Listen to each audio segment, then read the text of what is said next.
የእንግሊዝ ፕሪሚየር ሊግ አንድ ትልቅ የጨዋታ መርሃ ግብር ሊያስመለክተን ለነገ ምሽት ቀጠሮ ይዟል።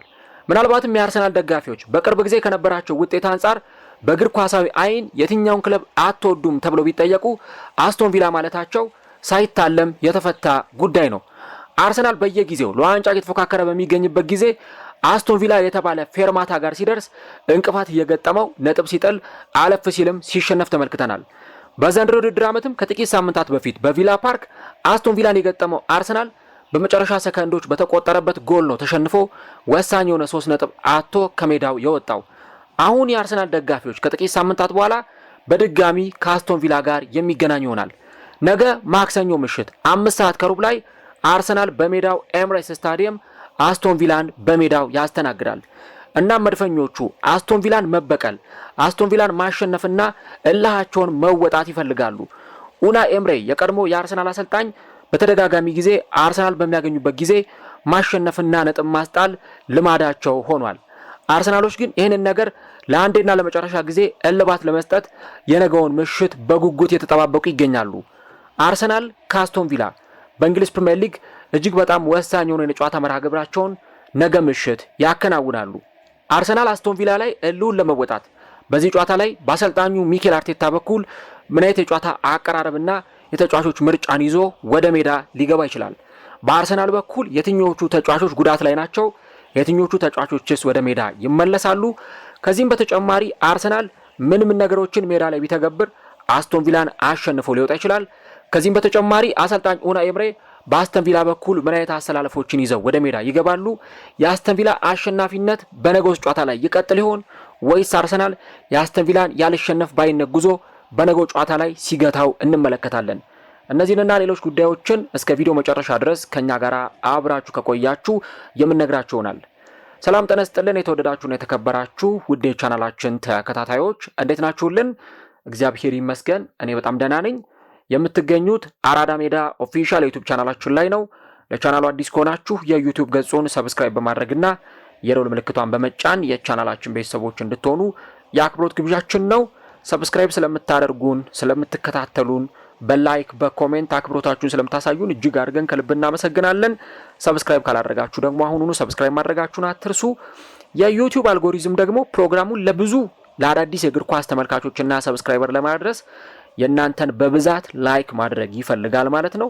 ስለዚህ የፕሮግራም ቢያንስ በትንሹ 500 ላይክ እንዲኖረው እፈልጋለሁ። እናም ሁላችሁም ፕሮግራሙን የምትከታተሉ አድማጮች በሙሉ ፕሮግራሙን ስትጀምሩ ላይክ እያደረጋችሁ ጀምሩት። ፕሮግራሙን ላይክ በማድረግ መጀመር አስታውሱ። ለእናንተ የ3 ሰከንድ ስራ ነው። ስለዚህ ፕሮግራሙን ላይክ በማድረግ ጀምሩት። ፕሮግራሙ መጨረሻ ላይ ደግሞ አንድ የምነግራችሁ ነገር አለኝ። ምናልባትም እናንተን የሚያሸልሙ ነገሮችን ይዤላችሁ መጥቻለሁ። ስለዚህ እስከ ፕሮግራሙ መጨረሻ ድረስ ከኛ ጋር አብራችሁ ከቆያችሁ ለእናንተ የምነግራችሁም ነገር አለ። ሽልማቶችን ማዘጋጀቻለሁ። ፕሮግራሙን ላይክ በማድረግ መጀመራችሁን አስታውሱ። የአራዳ ሜዳ ኮሜንታተር ተስፋ ወርቅ ሉል ሰገድ አብሬያችሁ ቆይታ አድርጋለሁ።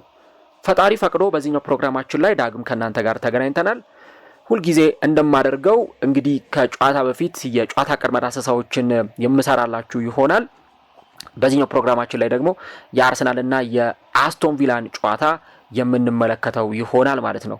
እንግዲህ የአርሰናል ደጋፊዎች አልደርስላቸው ብሎ ሲቅበጠበጡበት ሲቁነጠነጡበት የነበረው ጨዋታ ነገ ማክሰኞ ምሽት በኤምሬትስ ስታዲየም የሚከናወን ይሆናል። የእንግሊዝ ፕሪሚየር ሊግ አሁን 50%ቱን ተመልክተናል።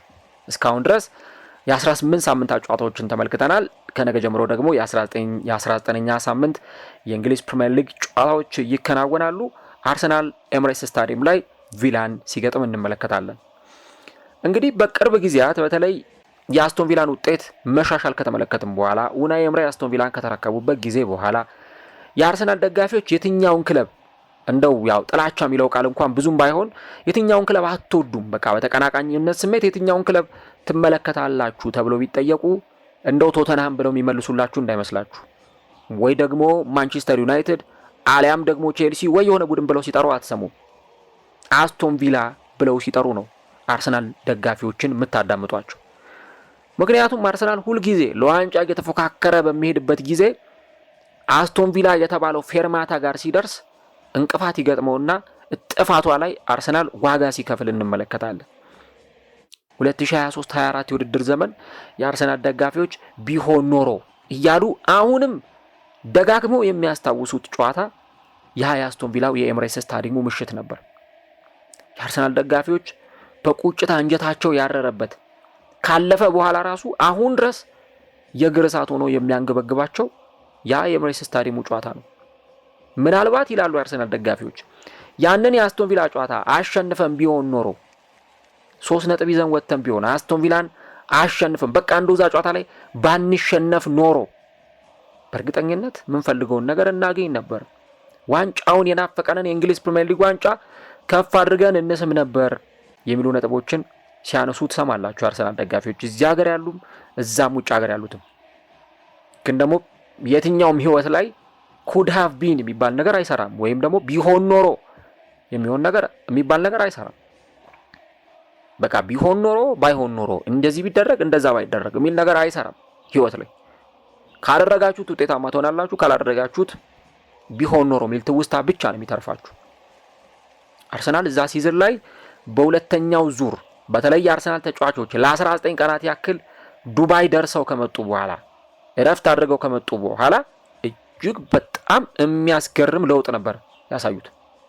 አርሰናል በዛ ጊዜ ትልልቅ ተጋጣሚዎቹን ሁሉ ሳይቀር እየገነዳደሰ ቼልሲ ላይ 5 ጎል እያስቆጠረ ሊቨርፑልን ሶስት ጎሎችን አስቆጥሮ እያሸነፈ ዩናይትድን እያሸነፈ ትልልቅ ተጋጣሚዎችን እያሸነፈ የነበረ ቡድን ሁለተኛው ዙር ላይ አንድ ጨዋታ ብቻ ተሸነፈ። እሱም በአስቶን ቪላ ያውም ኤምሬትስ ስታዲየም ላይ የመጀመሪያው 45 አርሰናል ያ ሁሉ ኳስ አባክኖ ምርጥ የግብ ዕድሎች ተፈጥረው የበላይነት ወስዶ ቪላ ግን በሁለተኛው ዙር በሁለተኛው አጋማሽ አርሰናልን አሸንፎ አርሰናልን ከዋንጫ ህልሙ ቀጨው።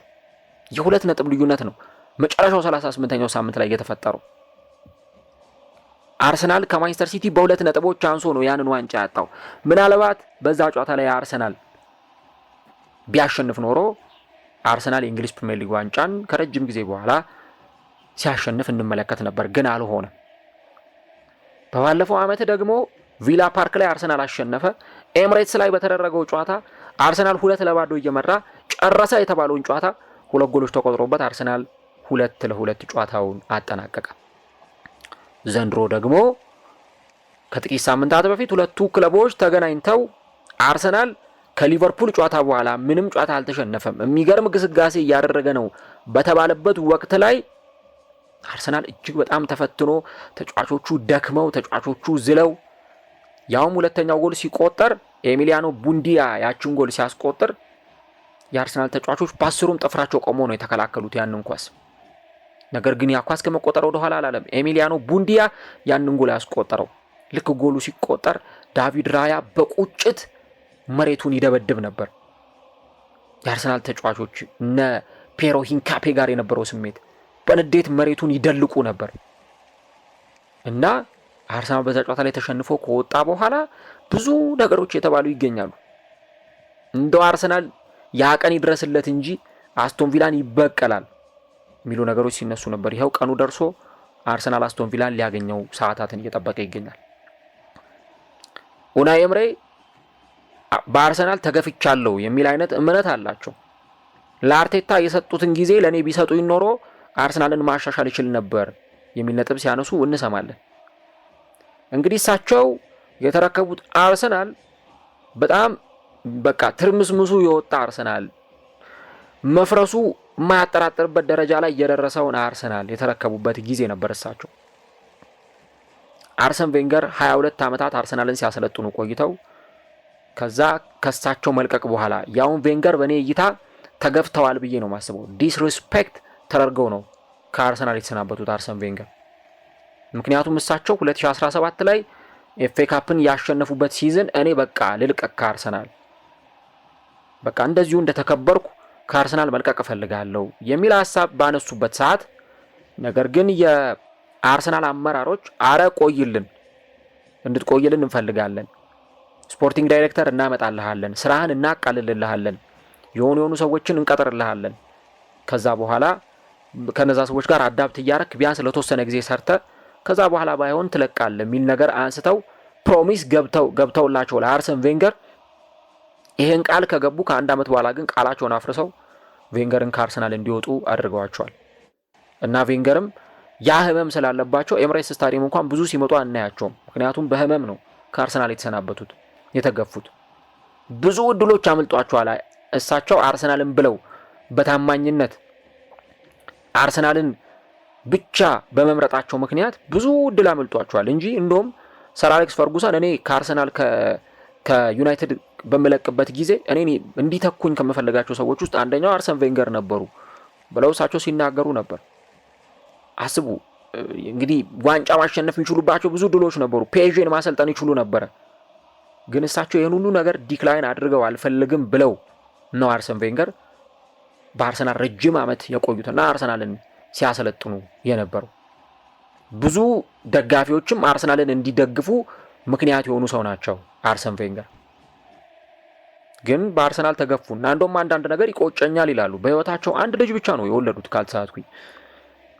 አስቡት ምን ያክል ለአርሰናል እድሜያቸውንም ጊዜያቸውንም ሁሉ ነገራቸውንም እንደሰጡ እና እሳቸው ከለቀቁ በኋላ ኡናይ ኤምሬ ሲመጡ የሚንቀጠቀጡ ወንበር ላይ የተጣደ ይሄ ምንድን ነው በቃ የፈላ ድስት ውስጥ ነው ቀጥታ ገብተው የተጣዱት አሰልጣኙ እና ወደ አርሰናል እንደመጡ ብዙ ነገር እንዲያሻሽሉ ይጠበቅባቸው ነበር። ለውጥ ማሳየት ጀምረዋል። የማይካደው ነገር በተወሰኑ ሳምንታት እንደውም ማስታውሰው አርሰናል ለ23 ጨዋታዎች ሳይሸነፍ በተከታታይ እየቀጠለ የነበረበት ጊዜ ነበረ። 23 ተከታታይ ጌም አስቡት። እና በጣም የሚገርም ጉዞ ላይ ነበሩ። ጥሩ ተጫዋቾችን አስፈርመዋል። ለምሳሌ ለቡካዮ ሳካ እድል የሰጡት እሳቸው ናቸው። አሁንም ድረስ የቡካዮ ሳካን ኬሪየር ስናስታውስ ኡናይ ኤምሬን አለማድነቅ አይቻልም።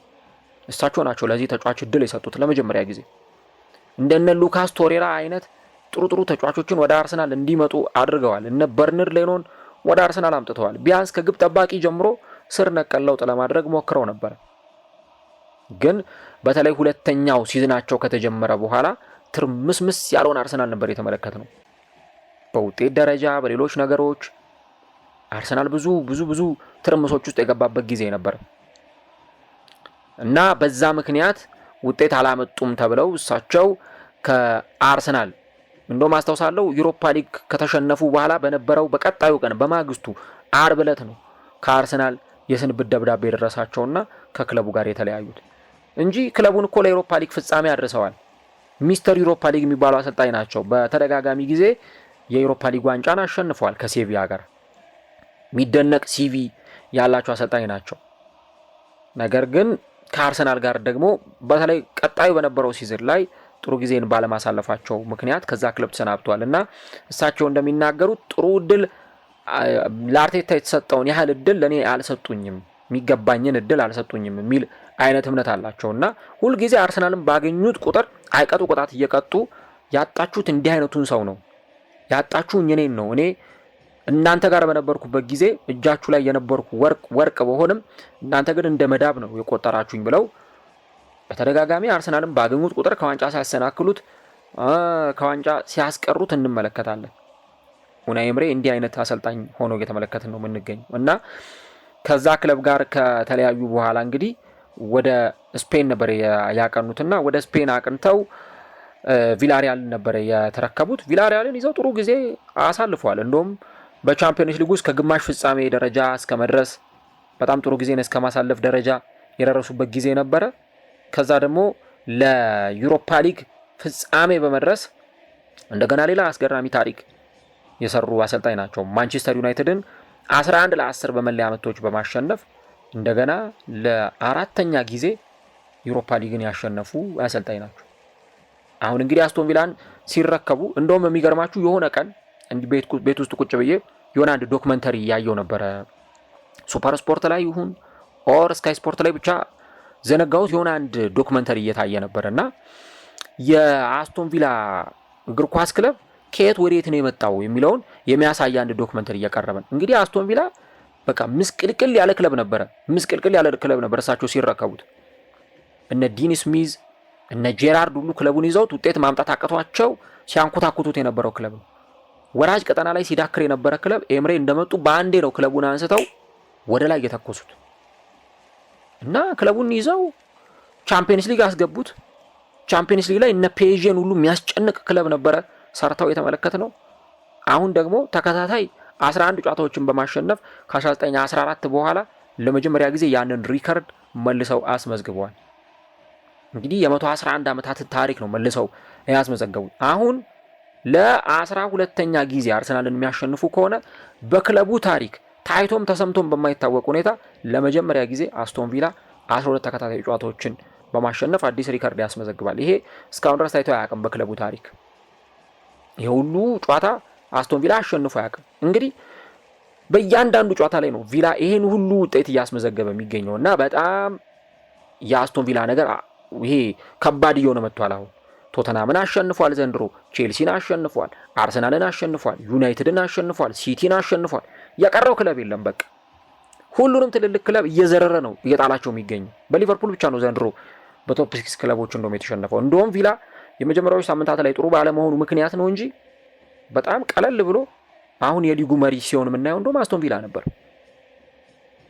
ምክንያቱም የመጀመሪያዎቹ 4-5 ሳምንት ላይ ነጥብ በተደጋጋሚ ሲጥል የነበረ ቡድን ስለሆነ ነው። እና አርሰናል ይሄ እንደ ፍጻሜ ጨዋታ የሚያየው መርሃ ግብር ነው። በጣም ትልቅ ጨዋታ ነው። እንደውም ከሌሎች ቡድኖች ከሚያደርገውም ጨዋታ በላይ የነገው ጨዋታ በጣም ትልቅ ነው። ጨዋታው ለምን ለአርሰናል ወሳኝ ይሆናል?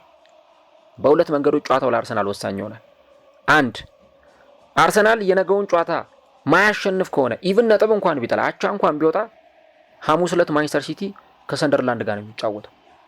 ስለዚህ ሲቲ ሰንደርላንድን ካሸነፈ ከአርሰናል መሪነቱን መረከብ ይችላል። ኦብቪየስ።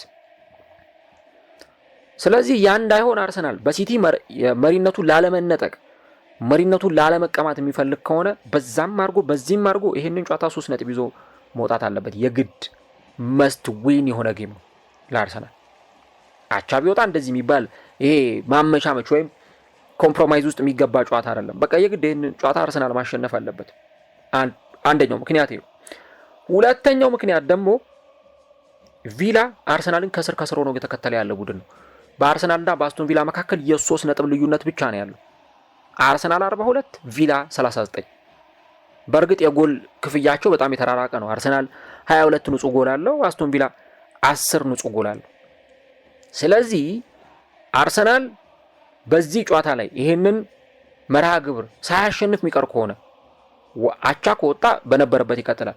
ከተሸነፈ ግን ቪላ ከአርሰናል ጋር እኩል 42 ነጥብ የሚያስመዘግብ ነው የሚሆነው። አሁን ማናችንም አናቅም ከመገመት በስተቀር አስቶን ቪላ ለዋንጫ እያሰበ ነው ወይ ብለን ልንናገር እንችላለን።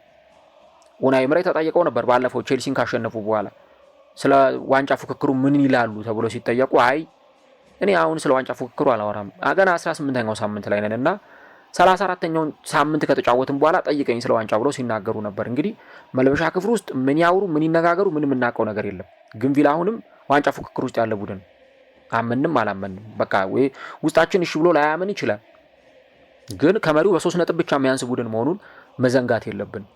ጭራሽ ደግሞ መሪውን ነው ነገ የሚያገኝ እና አርሰናል በእነዚህ ሁለት ምክንያቶች ይሄ ጨዋታ በጣም አስፈላጊውና ይህንን ጨዋታ ማሸነፍ አለበት እና ቪላን ከእግሩ ስር ወደዛ ገፍትሮ መጣል ከፈለገ ማራቅ ከፈለገ ይህንን ጨዋታ አሸንፎ መጣት ይጠበቅበታል። አርሰናል ይሄን ነጥብ ማንሳት የግድ ይለናል። አሁን አርሰናል እንግዲህ ከስተቶቹ ለመማር ምንድነው ማድረግ ያለበት የሚለውን ነገር መመልከት ይኖርብናል። ይህንን ጨዋታ ለማሸነፍ አምና ነጥብ ከጣለበት ካቻምና ከተሸነፈበት አሁን ዘንድሮ ከጥቂት ሳምንታት በፊት ከተሸነፈበት ጨዋታ ምንድነው ማስተካከል ያለበት የሚለውን ነገር ስናይ እዚህ ጋር 2 ወይም 3 ቁልፍ ነገሮችን እናነሳለን። አንደኛው በአርሰናል በኩል ነገ ምናልባት ቤስት ላይናፑን ልንመለከት እንችላለን። በቃ ቤስት ትልልቅ ጨዋታዎች ላይ የሚጠቀመውን አሰላለፍ ይዞ መግባቱ አይቀርም። እኔ ዳቪድ ራያን በግብ ጠባቂነት ቦታ ላይ እጠብቃለሁ። ከዛ የሁለቱ የሴንተር ባክ ተጫዋቾች ሳሊባና ማጋሌሽ ከረጅም ወራት በኋላ አብረው በጋራ ሲጫወቱ እንመለከታለን። እንግዲህ ማጋሌሽ ፊት አይደለም ብሎ አርቴታ ቤንች ካላረገው በስተቀር ሁለቱ ተጫዋቾች በቋሚነት መጀመራቸው አይቀርም። ይሄ በጣም ትልቅ ዜና ነው ለአርቴታ የማጋሌሽ ወደ ሜዳ መመለስ። ስለዚህ ሁለቱን ተጫዋቾች በጋራ ያሰልፋል። ቲምበር ይመለሳል አይመለስም እንግዲህ እስካሁን ድረስ የተረጋገጠ ነገር የለም። የቲምበር ጉዳይ ምናልባት በባለፈው በሌላ ተጫዋች ነበረ የተተካው። ቲምበርን ስንመለከት የነበረው በሌላ ተጫዋች አርቴታ ያንን ቦታ ለመሸፈን ሞክሯል፣ የቲምበርን ቦታ ማለት ነው።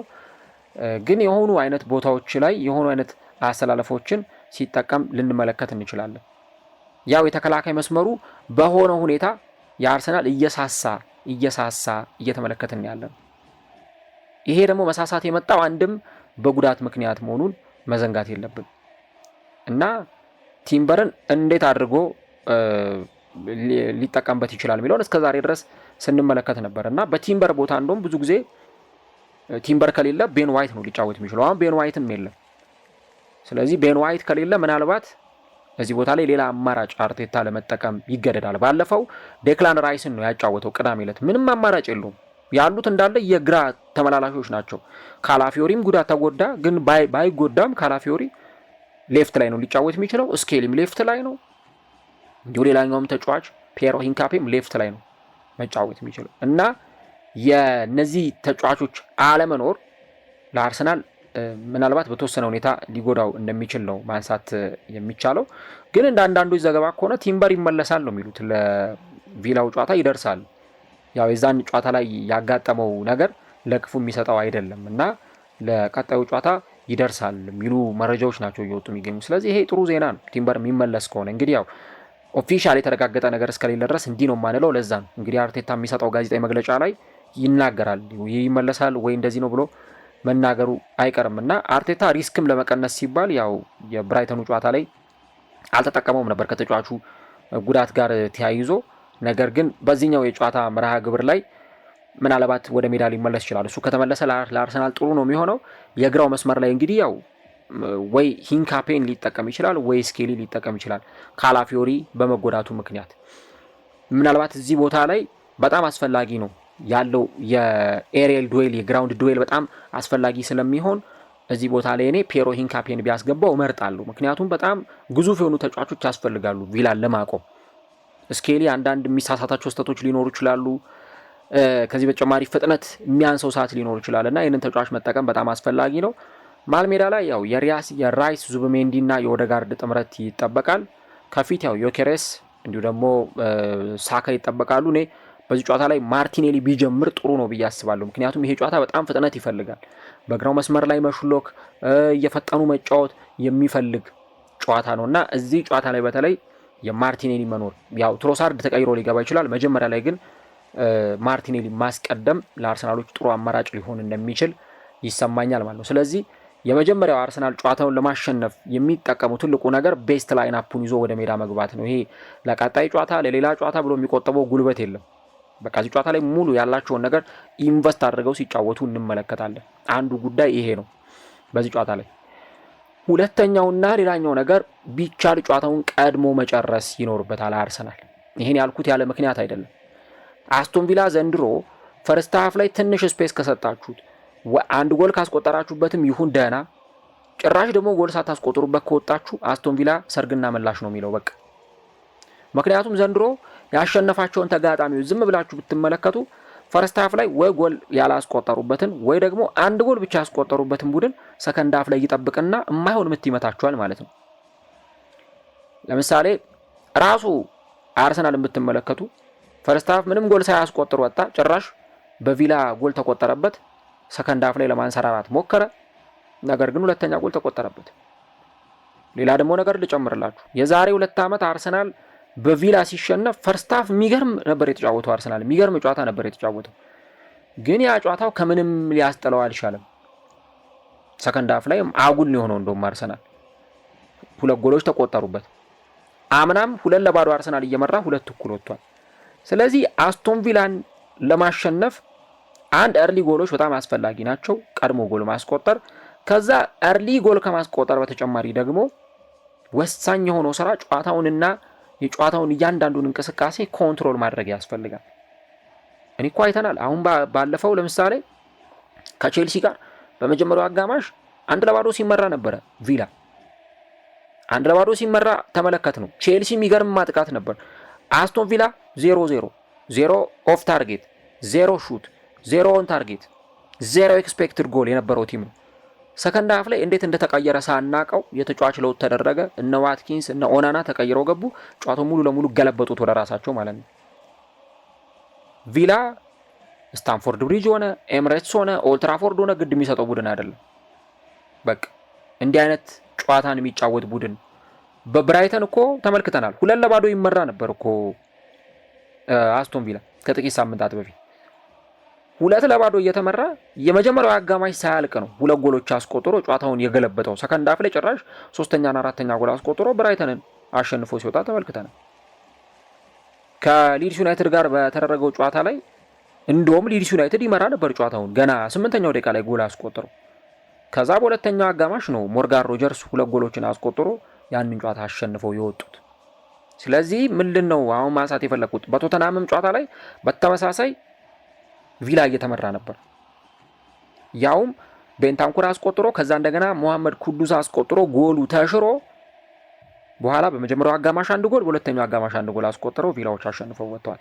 ስለዚህ የዚህ ነጥብ መዳረሻው ምንድነው? አርሰናል ቀድሞ ጨዋታውን ማኔጅ የማያደርግ ከሆነ በተለይ በመጀመሪያው አጋማሽ ቀድሞ ጎል ማስቆጠር አለበት። ያን የማያደርግ ከሆነ ሰከንድ ላይ ለአስቶን ቪላ ኑ ጎል አግቡብኝ ብሎ ጥሪ እንደመጣራት ነው መቆጠረው ነው። ያ ነው የሚታይ እና ጨዋታውን በደንብ አርሰናል በእንዲህ አይነት መንገድ ማስኬድ ይጠበቅበታል። አርሊ ጎል ማስቆጠር ይኖርበታል። ቢቻል ፈርስት ሃፍ ላይ 2 ጎል ካልተቻለ ግን እንደምንም 1 ጎል አስቆጥሮ አርሰናል መውጣት አለበት። ይሄ ከሰሞኑ ጨዋታዎች እንደምናየው ጎል ለማስቆጠር በጣም የሚቸገር ከሆነ አደገኛ ነው የሚሆነው ለአርሰናል። ስለዚህ ቀድሞ ፈርስት ሃፍ ላይ ቢያንስ ጎሎችን ማስቆጠር ለአርሰናል አስፈላጊ ነው። ሌላው ለአርሰናል ወሳኝ የሚሆነው ነገር ምንድነው? እዚህ ጨዋታ ላይ ጌሙን ማኔጅ ማድረግ ወይም መቆጣጠር። አሁን እኔ ዘንድሮ አርሰናል ላይ የማየው ትልቁ ችግር ጨዋታውን ማኔጅ ያል። እስቲ የአርሰናል ደጋፊዎች እስቲ ንገሩኝ፣ ለመጨረሻ ጊዜ መቼ ነው በቃ ዘና ብላችሁ የአርሰናልን ጨዋታ ያያችሁት? እኔ ትዝ የሚለኝ የቶተናምና የባየር ሚኒክ ጨዋታ ላይ ነው። በቃ አርሰናሎች በቃ ተረጋግተው ደጋፊዎቹም ሳይጨናነቁ አረ በቃ ይሄን ጨዋታማ ገለን ነው የወጣ ነው ብለው የሚደሰቱበት ጨዋታ የነበረው ያ ጨዋታ ነው። እኔ ከዛ በኋላ የአርሰናል ጨዋታዎችን ብትመለከቱ የአርሰናል ደጋፊዎች ተሳቀው የጨረሷቸው ጨዋታዎች ናቸው። ከቶተናምና ከባየር ሚኒኩ ጨዋታ በኋላ የነበሩ የአርሰናል ጨዋታዎች በጣም የሚያሳቅቁ ናቸው። ሆነን ለመናገር ከቼልሲ ጋር አርሰናል አቻ ወጥቷል።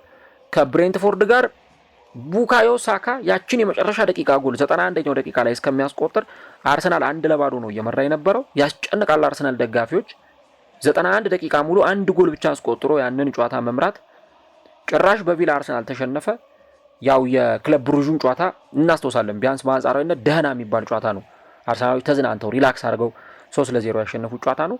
የወልቭሱን ጨዋታ እንዳያችሁት ነው። በጭንቅ በምጥ ነው ያለቀው። የኤቨርተኑ ጨዋታ ላይ 1 ጎል ነው አርሰናል አስቆጥሮ ያሸነፈው። ከፓላስ ጋር ጭራሽ በመለያ ምት ነው የተጠናቀቀው። ባለፈውም ከብራይተን ጋር ምናልባት ምስጋና ለዳቪድ ራያ እጆች ይሁን እንጂ አርሰናል በዛ ጨዋታ ላይ ዋያቻው ሁሉ ሊወጣ ይችል ነበር፣ ነጥብ ሊጥል የሚችል ነበር። ስለዚህ ጌሙን ማኔጅ ማድረግ ሲባል የሆነ ሚስ አንደርስታንዲንግ መፈጠር የለበትም። እኔ አሁን ብዙ ጊዜ የሚገርመኝ ጌሙን ማኔጅ ማድረግ አለበት ሲባል ምንድነው ጌም ማኔጅመንት? ይህ አሁን ለአርቴታ የሚጠፋው ነገር አይደለም። አርሰናል ዘንድሮ በጣም የተቸገረባቸውና ኢቨን የተሸነፈባቸውን ጥቂት ጨዋታዎች 2 ጨዋታ ነው ዘንድሮ የተሸነፈው። አቻ ወጣባቸውንም ጨዋታዎች ብትመለከቱ ጌሙን ማኔጅ ማድረግ ከማድረግ ችግር የመጣ ነው። ለዚህ ደግሞ ጥሩ ምሳሌ እኔ ፔፕን ማንሳት እችላለሁ። አሁን ፔፕ ጓርዲዮላ ምን ያደርጋል? ኳሱን ሊሰጥ ይችላል። ኳሱን እንደፈለክ ልትጫወትበት ይችላል። ኳሱን ልትቆጣጠር ትችላል። በደንብ ጌሙን ማኔጅ ያደርጋል። አሁን ባለፈው ከክሪስታል ፓላስ ጋር ማንቸስተር ሲቲ ሲጫወት በጣም በቃ ሲደበደብ ነው ያመሻው ዶናሩማ። እንደውም ሲቲ አንድ ሙከራ እንኳን ለመሞከር 30 ምናምን ደቂቃ ሁሉ ፈጅቶበታል። ኳሱን ለፓላስ ሰጠ። ፓላስ እንደ ልቡ እየተጫወተበት ነበር ኳሱን። እንደምንም 1 ጎል አስቆጠረ ሲቲ። ሁለተኛው አጋማሽ ላይ አሁንም ፓላስ ለማስቆጠር ይሞክራል። ሁለተኛ ጎል አስቆጠረና በቃ ተስፋቸውን ቋጨው። ሙሉ ለሙሉ ተስፋቸው ላይ ቀዝቃዛ ውሃ ነው የቸለሰባት። ከዛ በኋላ ምንም ማድረግ አልቻለም ፓላስ። የዛኔ ሲቲ አሁን ተራው የኔ ነው ብሎ ኳሱን ወደ ራሱ አመጣ ማለት ነው። ከዛ 3ኛ ጎል አስቆጥሮ ጨዋታውን አሸንፎ ወጣ። የሆኑ ጨዋታዎች ላይ ለምሳሌ 1 ጎል አስቆጥሮ 2-0 መምራት ከጀመረ ኢቭን 1-0 መምራት ከጀመረ ኳሱን አይሰጥህም በተአምር። በቃ በትለምነው ኳሱን አይሰጥህም። በቃ በጣም የሚያሰለች የኳስ ቅብብል ያደርጋሉ። የሚያሰለች በቃ ኳሱን ይደብቅብሃል፣ አይሰጥህም። ለምን? ኳሱን ከሰጠኸው እንደምታጠቃው ያውቃል። ካጠቃኸው ትሞክራለህ፣ ከሞከርክ ማስቆጠር አይቀርም። ስለዚህ ሲቲ ምንድነው የሚያደርገው? ኳሱን ሆልድ ያደርግና ይይዝና ይጫወታታል። በቃ አንድ ጎል አስቆጥሯል ወይ 2 ጎል አስቆጥሯል፣ እየመራ ነው። መነሳት የለበትም ያ ተጋጣሚ። ስለዚህ ተጋጣሚህን ማራክ ከፈለክ ኳሱን ትደብቅበትና ኳሱን ትይዝበትና በራስ መንገድ ትጫወታለህ ማለት ነው። ይሄ ነው ትክክለኛው አጫዋወት ሊሆን የሚችለው። አርሰናል ጋር ግን እንደዚህ አይነት ነገር የለም ወይ አርቴታ ጋር ግን እንደዚህ አይነት አጫዋወት የለም። አርቴታ ጋር ከዚህ ተቃራኒ ነው። አርሰናል አንድ ጎል ሲያስቆጠር ጭራሽ አፈገፍጋል ወደ ኋላ። ኳሱን ይሰጥና ለተጋጣሚው እንደገና ወደ ኋላ አፈግፍጎ ሲጫወት እናየዋለን። በቃ የዛኔ ነገር ዓለም ሁሉ ተበላሸ ማለት ነው። ለዚህ ማስታወስ የምንችላቸው ጨዋታዎች አሉ። አንደኛ የራሱ የአስቶን ቪላ ጨዋታ አርሰናል አቻ ሆነ፣ ትሮሳርድ አስቆጠረ። ጥሩ ትሮሳርድ ካስቆጠረ በኋላ አርሰናል ወደ ፊት እየወጣ ያጠቃል ተብሎ ሲጠበቅ ጭራሽ ኳሱን ትቶ አፈገፈገ ወደኋላ። በቃ ከዛ በኋላ የተፈጠረውን አይታችኋል። ቪላ እንዴት አርሰናልን እንዳስጨነቀው፣ እንዴት አርሰናሎች መንፈሳቸው እንደተጨነቀ አይታችሁታል በዛ ጨዋታ ላይ። በቃ ነፍስ ውጪ ነፍስ ግቢ ነው የሆነው። ራሱ አርሰናል ማኔጅ ማድረግ ያለበትን ነገር ማኔጅ ሳያደርግ ነው የወጣው። የወልቭሱም ጨዋታ ላይ እንደተመለከታችሁት አርሰናል 1-0 እየመራ ጨዋታውን ከቀጠለ በኋላ ልክ ሳም ጆንስቶን ራሱ ላይ ጎሉን ካስቆጠረ በኋላ ሰጠ ለወልቭስ ኳሱን። እንዴ ለምን ለወልቭስ ኳሱን ትሰጣለህ? ለምን ራሱ ኳሱን ይዛ አትጫወትም? ላያጠቃ እኮ ይችላል። እኔ አሁን አንድ የምረዳው ነገር አለ። አርሰናል 38ቱም ጨዋታዎች ላይ ኳሱ ይዞ እንዲጫወት አልጠብቅም። በኢንቴንሲቲ እንዲያጠቃ አልጠብቅም። እየተሯሯጡ ከቦክስ ቦክስ ከሳጥን ሳጥን 20-30 ሙከራ እንዲሞክሩ አልጠብቅም። ምክንያቱም ሰው ናቸው፣ ይደክማቸዋል ተጫዋቾቹ። ግን ቢያንስ ጨዋታን ማኔጅ ማድረግ ኢነርጂህን እየቆጠብ ጨዋታውን ማኔጅ ማድረግ ይጠበቅባል። ለወልቭስ ኳሱን ሰጣ፣ ወልቭስ ጎል አገባ 90ኛው ደቂቃ ላይ። አርቴታ ልክ ያ ጎል ሲቆጠር ወዲያውኑ ተጫዋቾቹን በእጁ ምልክት ወደዛ ሂዱ፣ አጥቁ፣ ውጡ እያለ ለተጫዋቾቹ ምልክት ሲሰጥ ነበር። ለምን ያ ሁሉ መጣደፍ ውስጥ ይገባል? ቀድሞ ጨዋታውን ማኔጅ ማድረግ ስላልቻለ ነው ያ ነገር የተፈጠረው። የፓላሱም ጨዋታ ላይ በተመሳሳይ አርሰናል 1-0 ሲመራ ቆየ። ከዛ ጨዋታው ሊያበቃ ሲል 95ኛው ደቂቃ ላይ ሌላ ጎል ተቆጠረበት። አሁን ይሄ ጥሩ ምልክት አይደለም። መጨረሻ ደቂቃ ላይ ጎል የሚገባብህ ከሆነ በፓላስ 95ኛው ደቂቃ፣ በወልቭስ 90ኛው ደቂቃ፣ በአስቶን ቪላ እንደተመለከታችሁት በማይሆን ሰዓት 95ኛው ደቂቃ ላይ ነው አርሰናል ጎል የገባበት። ስለዚህ ያንን ነገር ማኔጅ ማድረግ በጣም ከአርቴታ አስፈላጊ ነገር ነው። ምናልባት አርሰናል ነገር ሊመራ ይችላል፣ ጎል ያስቆጥር ይችላል፣ ፋይን ችግር የለው። ግን ያንን መሪነቱን ደግሞ ማስጠበቅ፣ ጨዋታውን ማኔጅ ማድረግ ይጠበቅበታል። አርቴታ ያለው ማይንድ ሴት እኔ በጣም ይገርመኛል። ጎበዝ አሰልጣኝ ነው። ግን አንዳንድ ጨዋታዎች ላይ ደግሞ የማይሆኑ ውሳኔዎችን ሲወስን አየዋል። አሁን በቀደም ከሳምንቱ መጨረሻ ላይ የነበረውን ጨዋታ ስንመለከት ከብራይተን ጋር ሳካ 90 ደቂቃ መጨረስ አልነበረበትም። በምንም አይነት ሁኔታ 90 ደቂቃ መጨረስ አልነበረበትም ሳካ። በቃ ጨርቅ እስከሚሆኑ የተጫወተው ሳካ። እንዴ ማዱዌኬ ቤንች አለ። ለምን ማዱዌኬን አርቴታ አላሰለፈውም? ለቀጣዩ ጨዋታ እያሰበ ነው። ለአስቶን ቪላው ጨዋታ ምንድን ነው ምክንያቱ? እኔ አልገባኝም ያን ነገር ያደረገበት ሁኔታ። በቃ ሳካ ከ70ኛው ደቂቃ በኋላ ሜዳ ውስጥ መቆየት አልነበረበትም። አርቴታ ግን ከ90 ደቂቃ በላይም ሳካን አጫወተው። ጌም ማኔጅ ማድረግ ማለት ይሄ ነው። ፍሬሽ ሌጎችን ማስገባት፣ በቃ የተዳከሙ ተጫዋቾችን መቀየር። እኚህ ተጫዋቾች እንደዛ የተዳከሙ እያየ 90 ምናምን ደቂቃ ሙሉ የምታጫወታቸው ከሆነ ቀጣይ አንተ ላይ ነው መልሶ ሪስኩ የሚመጣው ማለት ነው። ያ ነገር እንዳይሆን ጨዋታውን በደንብ ማኔጅ ማድረግ በተጫዋች ቅያሪ፣ በውሳኔዎች ለመሰላችሁ እንደዚህ ምላችሁ አርሰናል ራሱ ዋጋ ሲከፍል ስላየ ነው በሆኑ ነገሮች። እንዲህ አይነቱ ነገር ደግሞ ጥሩ አይደለም። ለምሳሌ ከሰንደርላንድ ጋር አርሰናል ሲጫወት ካምባክ አሳየ፣ ሁለተኛ ጎል አስቆጠረ። ከዛ ግን ሁለተኛ ጎል አስቆጥሮ አርሰናሎች ምን ሲያደርጉ ነበር? ሰዓት ሲገሉ ነበር። እንዴ ሰዓት መግደል እኮ ጌምን ማኔጅ ማድረግ የማይሆንበት ጊዜ አለ። ለምሳሌ ሰዓት የምትገድልበት የራስ ሰዓት አለ፣ ሰዓት የምታባክንበት ምናምን። ግን ተጋጣሚ ሊያጠቃህ እንደሚችል እያወቅ ሰዓት ምገድል ከሆነ አንተ ነህ ዋጋ የምከፍለው። 94ኛው ደቂቃ ላይ ጎል ገባበት፣ ብሪያን ብሮቢ ጎል አስቆጠረ። አርሰናል እንዴት ይነሳ? ከዛ በኋላ በቃ ማይነሳበት ሰዓት ላይ ነው ያ ጎል የገባበት። አርቴታ ከዛ በኋላ የተጨመረውን ደቂቃ እያሳየ ለተጫዋቾቹ ምልክት እያሳየ ሂዱ፣ ውጡ፣ አጥቁ እያላቸው ነበር። ሞከሩ፣ እነ ሜሪኖ ሞከሩ፣ የአርሰናል ተጫዋቾች ሞከሩ፣ አልሆነላቸውም ጎል ለማስቆጠር። ስለዚህ ጌሙን ማኔጅ ማድረግ ካለብህ አቅም በፈቀደ ሰዓት በምትችለው ሰዓት ነው መጀመሪያ ጌሙን መቆጣጠር የምችለው። እንደውም የሆነ አንድ የሚባል አባባል አለ፣ ብረትን መቀጥቀጥ እንደ ጋለ ነው ይባላል። በቃ አንተም መቀጥቀጥ የምትችለው ብዙ ጎል ማስቆጠር የምትችለው ጉልበቱ ባለ ሰዓት ላይ ነው። አሁን አርሰናል ባለፈው ብራይተንን እንደዛ እያስጨነቀ እየተጫወተ ፈርስት ሃፍ ላይ ያን ሁሉ ሙከራ እንግዲህ 15 ሙከራ ነው አርሰናል ፈርስት ሃፍ ላይ ብቻ ሞክሮ ይወጣው። ያን ሁሉ ሙከራ አርሰናል እያደረገ ፈርስት ሃፍ ላይ ግን አንድ ጎል ብቻ አስቆጥሮ ወጣ። ያን ነገር ማድረግ እየቻለ እጁ ላይ ያለ በቃ አቅሙ ያለ ማድረግ እየቻለ 45 ደቂቃ ሳያደርገው ቀረ። አሁን ደግሞ የአርሰናል ተጫዋቾች በጣም ከመዳከማቸው የተነሳ ከ50 እና ከ60ኛው ደቂቃ በኋላ እንዲህ ያያችኋቸው ሞመንተማቸው ሲወርድ ሲቀዘቅዝ ታዩታላችሁ። እያያችሁት ቡድኑ ፊዚካሊ እያያችሁት ቡድኑ እየቀዘቀዘ ሸርተት እያለ ሲመጣ ታዩታላችሁ። ያ ደግሞ አይደለም ለነ ወልቭስ ትልልቆቹ ለነ አስቶን ቪላ ምናምንማ አስቡት ምን አይነት ስፔስ ሊሰጥ እንደሚችል። ስለዚህ አርቴታ የግድ የተጫዋቾቹን ጉልበት ማኔጅ ማድረግ አለበት። የደከሙ ተጫዋቾች ካሉ ሳካም ሊሆን ይችላል ቀይሮ ማስወጣት ነው። ማርቲኔሊም ከሆነ ቀይሮ ማስወጣት ነው። ዮኬሬስ በቃ ከተዳከመ ቀይራ ታስወጣዋለህ። እንደዛ ነው የምትቀጥለው እንጂ 90 ደቂቃ ሙሉ የተዳከሙ ተጫዋቾችን ይዘ ተጫዋቾች እንደዛ የተቸገሩ አይሆንም። ይህ በቃ ጎል ይገባባል አይቀርም። የቪላው ጨዋታ ላይ እኮ ያንን ያየ ነው። የአርሰናል ተጫዋቾች አቅቷቸዋል።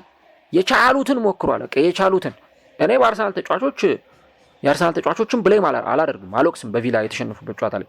ምክንያቱም የራሱ የአርቴታ የጌም ማኔጅመንት ችግር ነው አርሰናልን ለዛ ጨዋታ ሽንፈት የዳረገው። ስለዚህ ያ እንዳይሆን የነገው ጨዋታ ላይ መጠንቀቅ አስፈላጊ ነው። ምክንያቱም አስቶን ቪላ እንዲህ አይነት ስፔሶችን የምትፈጥርለት ከሆነ እንደዚህ አይነት ክፍተቶችን የምታመቻችለት ከሆነ ጭራሽ የተዳከሙ ተጫዋቾች ሜዳ ውስጥ ካሉ በጣም የሚገርም ስራ ነው የሚሰራው። የባለፈው ጨዋታ ላይ እኮ አይተናል ከቼልሲ ጋር 45 ደቂቃ ሲያጠቃ ያልነበረ ቡድን ሰከንድ ሃፍ ላይ እነ ዋትኪንስን እነ ኦናናን ቀይሮ አስገባ። ያውም ዋትኪንስ ዘንድሮ ቤንች ላይ ሲማቅቅ የነበረ ቡድን ነው። ከዛ በኋላ ግን ውጤቱ እንዴት የተገለባበጠ እንደሆነ አይታችኋል። ያ እንዳይሆን 90 ደቂቃውን በደንብ ኳስ መቆጣጠርና ጨዋታ መቆጣጠር ይለያያልና ጨዋታውን በደንብ መቆጣጠር ማኔጅ ማድረግ ለአርሰናል በጣም አስፈላጊ ነገር ይሆናል ማለት ነው። አርቴታ ጨዋታውን ለማሸነፍ ወስኖ እስከገባ ድረስ እነዚህን 3 ነገሮች ቤስት ላይን አፕ፣ ጨዋታው ላይ አርሊ ጎል ማስቆጠር፣ ቀድሞ ጨዋታው ላይ ጎል ማስቆጠር፣ ሁለቱ እነዚህ ቁልፍ ነገሮች ናቸው። ሶስተኛውና የመጨረሻው ወሳኝ ነገር ደግሞ ጨዋታውን ኮንትሮል ማድረግ፣ ጨዋታውን መቆጣጠር። ቪላ ነገ እኔ ፈርስት ሃፍ ሲከላከል ነው የምጠብቀው። በቃ የመጀመሪያውን 45 የተከላከለ ነው የሚጫወተው ቪላ። በስነ ስርዓት ጎሉን ዘግቶ ይጫወታል። ከዛ በኋላ እንደ አስፈላጊነቱ ሰከንድ ሃፍ ላይ እየወጣ እያጠቃ ሲጫወት ልናይ እንችላለንና ያን ነገር በደንብ አርቴታ ተግባራዊ ማድረግ አለበት። ለአርሰናል ጥሩ ነገሩ ማቲካሽ በነገው ጨዋታ ላይ አይሰለፍም። በተመለከታቸው ተከታታይ ቢጫ ካርዶች ምክንያት የነገው ጨዋታ ያልፈዋል እና ጥሩ ዜና ነው። ካማራም እኔ የሚሰለፍ አይመስለኝም እና ለአርሰናል ጥሩ ነው።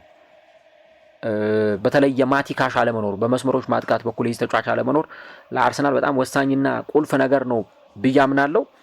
ሌላው መጨረሻ ላይ የምናየው ግን የቆመ ኳስና የጨዋታውን ፊኒሺንግ እንዴት አድርጎ አርሰናል ሊጠቀሙ ይችላሉ። አሁን የቆመ ኳስ ማጋሌሽ ተመልሶለታል። ጥሩ ዜና ነው። በቃ የማጋሌሽ መመለስ የሚገርመው ማጋሌሽ ከተጎዳ በኋላ የአርሰናል ሴት ፒስ እንደቀደመው አይደለም።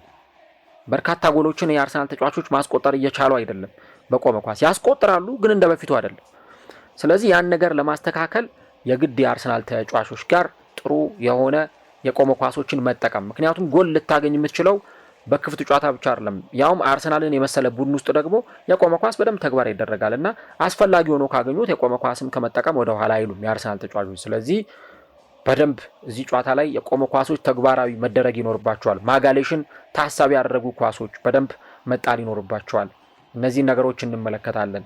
በአርሰናል በኩል መከላከላቸውንም ጠንካራ ማድረግ አለባቸው እና ስህተቶችንም ደግሞ አቮይድ ማድረግ ይጠበቅባቸዋል። በጣም ስህተቶችን ኮንትሮል ማድረግ አለባቸው። ምክንያቱም ስህተትን ካልተቆጣጠርክ ቪላ ይቀጣል። ልክ የባለፈው የቼልሲው ጨዋታ ላይ የሳንቼዝ እና የተከላካዮቹ ቢውልድ አፕ ጥሩ አልነበረም። በቀላሉ ነው ያንን ኳስ ዋትኪንስ ሄዶ ያስቆጠረው። የቆመ ኳስ ላይም ቀላል የሚባል ቡድን አይደለም ቪላ። ስለዚህ ያንን ነገር ለማስቆም የግድ ስህተቶችን አቮይድ ማድረግ፣ በቃ ተጫዋቾች መሳሳት የለባቸው፣ ክፍተት መፍጠር የለባቸው። ኳስ መቀማት የሌለባቸው ቦታ ላይ ኳስ ከተቀሙ በቪላ በማንኛውም ሳል ሊቀጡ ይችላሉ እና ያንን ነገር ማድረግ ለአርሰናሎች እጅግ በጣም አስፈላጊና ወሳኝ ነገር ይሆናል ማለት ነው። ከዛ ውጭ ግን በቃ መደናገጥ አያስፈልግም። ጨዋታውን መጨረስ ያለባቸው ሰዓት ላይ መጨረስ ነው። ስኮር ማድረግ ያለባቸው ሰዓት ላይ ስኮር ማድረግ ነው። ቪላ ያጠቃናል ብሎ በሚያስቡበት ሰዓት ደግሞ የአርሰናል ተጫዋቾች መከላከላቸውን የበለጠ ጥብቅ ለማድረግ መሞከር፣ አርሰናልን በዚህ ጨዋታ ላይ 3 ነጥብ ይዞ እንዲወጣ ሊያደርገው ይችላል ማለት ነው። ያው አርሰናሎች ደግሞ በሪቬንጅ ስሜት ሆኖ ነው የሚገጥሙት። በቃ ይሄ ቡድን ሁልጊዜ ስናገኘው የሚያስቸግረን ቡድን ነው። ሁልጊዜ ስናገኘው በጣም የሚፈትነን ቡድን ነው። ስለዚህ ይህን ቡድን ማስቆም አለብን ብለው በበቀል ስሜት ስለሆነ ወደ ሜዳ የሚገቡት አንዳንዴ ያ ኢነርጂ የሚፈጥረው ሁኔታ በጣም ከባድ ሊሆን ይችላል እና ይህንን ሞመንት መጠበቅ ይኖርባቸዋል። አንዳንዴ ስሜታዊ ስትሆን መስራት ያለብንም ነገር ሳሰራ ትቀራለህ። በጣም ስሜታዊ ስትሆን፣ በስሜት ስትግል፣ ከፍተኛ የማሸነፍ ስሜት ውስጥ ስትገባ ማድረግ ያሉብን ነገሮች ትረሳና በስሜት ብቻ ትጫወታለህ ማለት ነው እንጂ አሁን አርቴታም ስሜታዊ መሆን አይቀርም፣ ተጫዋቾቹም ስሜታዊ መሆናቸው አይቀርም። ስለዚህ ያንን ሁኔታ በደንብ እንመለከታለን ማለት ነው።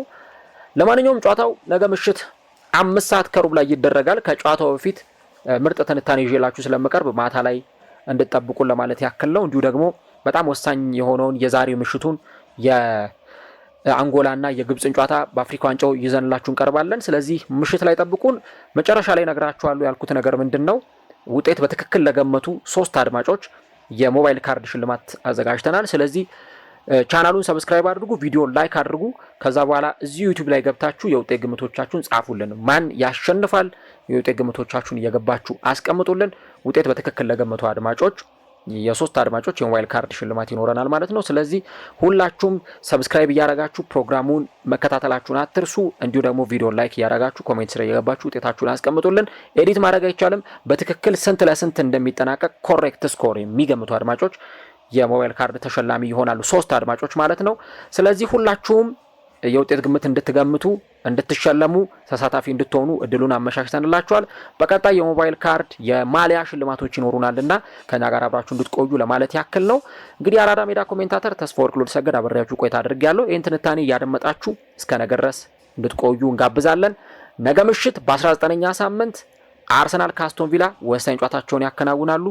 አርሰናል አስቶን ቪላን ይበቀላል ወይስ ዳግም የአስቶን ቪላ እጥፋት ፌርማታ ላይ እንቅፋት አጋጥሞት ይወድቃል?